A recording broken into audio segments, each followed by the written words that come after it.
Audio. Benjamin Netanyahou intensifie la construction de logements dans les colonies à Jérusalem-Est.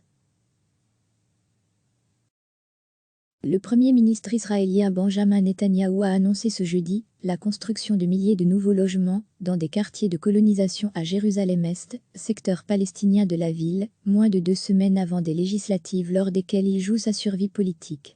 Nous ajoutons 2200 logements à Aroma, a déclaré le Premier ministre dans une vidéo diffusée par son bureau, dans laquelle il apparaît à proximité de ladite colonie. J'ai fondé ce quartier en 1997, lorsque j'ai été élu Premier ministre, malgré les objections du monde entier, a-t-il ajouté. Il y a aujourd'hui 40 000 habitants, et nous en ajoutons 10 000. Aroma sera composé de 50 000 habitants, comme une ville israélienne moyenne. Lire aussi, les colonies israéliennes, qu'est-ce que c'est? Netanyahou, en campagne pour les législatives du 2 mars, les troisièmes en moins d'un an, a aussi annoncé la construction de milliers de logements dans un autre secteur de la partie orientale de Jérusalem.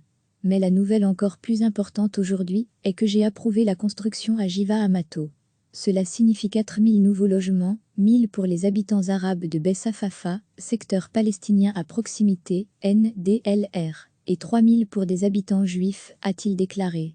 Jérusalem unifiée. La construction à Givat Hamato est un sérieux coup porté à la solution à 2 États, israélien et palestinien, NDLR, a estimé sur Twitter l'ONG israélienne anticolonisation. La paix maintenant? C'est le dernier endroit qui permettrait une continuité territoriale entre Bethléem et Jérusalem-Est, a indiqué l'ONG. Aujourd'hui, plus de 600 000 personnes habitent dans les colonies en Cisjordanie et à Jérusalem-Est. La colonisation de ces territoires, occupés depuis 1967 par Israël, s'est accélérée ces dernières années sous l'impulsion de Benjamin Netanyahou et de son allié à Washington, le président Donald Trump.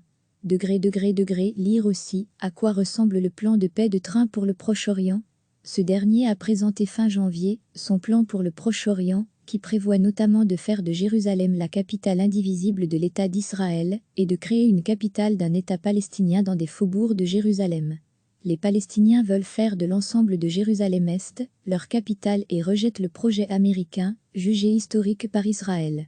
Nous connectons toutes les parties de Jérusalem unifiées, je lève toutes les restrictions et Jérusalem se construit avec nous, a ajouté Netanyahou ce jeudi. Recevez chaque matin l'essentiel de l'actualité. Cliquez sur s'abonner pour recevoir les dernières nouvelles.